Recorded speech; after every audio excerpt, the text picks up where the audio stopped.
এপিবিএনের পিছনে বিজেপির পিছনে হলো ছাত্র দলের প্রায় 1000 লোক, যার হাতে হাতে লাঠি অস্ত্র শস্ত্র আছে, বিশেষত অধিকাংশের হাতে দা আছে, কুড়াল আছে। সময় এখন বাজে হলো 6টা 32। একটু পরে সন্ধ্যা হবে। আমাদের ডানে যারা, তাদের হাতে লাঠি অস্ত্র এবং দা। বামে এখানে পাহাড়ের ওই পাশে দা। এখানে মেয়েরা আছে, তাদের গায়ে হাত তোলা হয়েছে।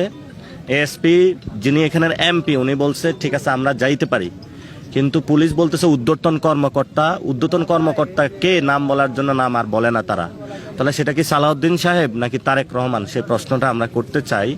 যেখানে আমরা বসে আছি এটাতে 144 দ্বারা জারি নাই, বেআইনিভাবে লাশের গাড়ি আছে, অসুস্থ অনেক রোগী। আমরা বলেছি আমরা বসে থাকি, আমরা নড়বো না, কিন্তু আপনি লাশের গাড়িটা ছেড়ে দিন। যারা জানাজা দিবে তারা ফোন করতেছে যে আমাদের দ্রুত লাশ প্রয়োজন। সাধারণত বাংলাদেশে কি হয়, রাতের বেলায় তো জানাজাটা দেওয়া যায় না, অনেক কষ্ট হয় গোসল টোসল করানো, তাও করতে দিচ্ছে না।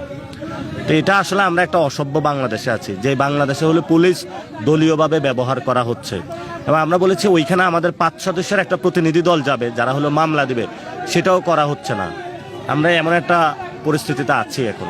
এটা তারেক